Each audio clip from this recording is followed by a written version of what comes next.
But I do want to talk more about this election that's coming up because, of course, cost of living is the other huge thing. And the Prime Minister has been spending cash all over the place, $7 million for Queensland Bruce Highway. Oof. But here's the thing. He's not saying anything about whether there's going to be any tax changes in the platform coming up to the election, as we now see the tax take in this country continue to increase. Now, this, James Willis, seems like there is so much need for reform here. The tax take in this country is now income taxes make up 53.5% of the federal income tax. That's before booze tax, petrol tax, every other tax that they charge. This is, this was supposed to end at COVID. It's not ended. It's stuck. How bad is this? Well, the figures that you highlighted then are significant, and it's obviously an issue for business and the taxes that they're paying as well. I think for both sides, one of the most uninspiring things we've seen since COVID is the lack of genuine debate around reform of our tax system and actually get the economy moving in the right direction. Instead, in the last 2 years, all we've had is record government spending, a giant bureaucracy, energy rebates. The reality is most people want to be left alone. Well, they want to be able to work, earn money, and governments get out of their lives, really. And we've had none of that debate. But, Liz, we've got a bigger tax take, a bigger share of GDP going to government, than we've had in decades. Yes. Have we got to the point now where politically it's impossible to talk about anything that's real reform because reform creates winners and losers, and some people who are doing inefficient things are going to wind up losing out because we make the economy more efficient? Are we now in a position where we can't even politically talk about reform? I hope not, because this is something that Trump has certainly taken in America by the gonads and is currently swinging around his head most gleefully. That's a lovely image there, Liz. Thank you. Entire government departments, namely the Federal Department of Education. He's got his mates Elon Musk and Vivek Ramaswamy heading up DOGE, the Department of Government Efficiency. He's talking DOGE, my bad. He's talking about absolutely gutting entire departments.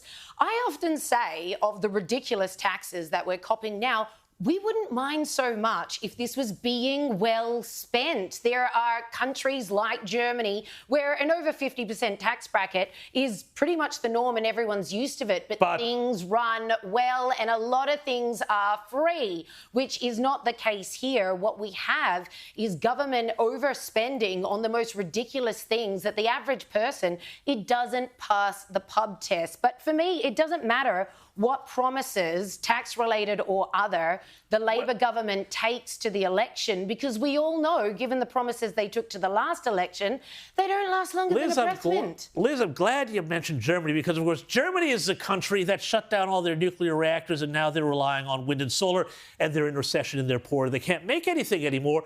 But are we learning the lesson here in Australia? Because after a $2 billion proposed project was shelved in Kingston in South Australia last week, finally some good news, it seems all of South Australia's offshore wind industry is dead in the water following the axing of the Port McDowell project in March last year. James Willis, it seems like there's suddenly a big shift saying maybe we don't have to destroy the environment to save the environment. Is it time for Labor to give up on this whole wind dream? Well, I think the thing that people have badly underestimated with this net zero transition is the social licence you need with farmers. And there's now compensation deals going on all over the country because people go, well, hang on, this is a massive, Harbour Bridge-sized tower in my backyard.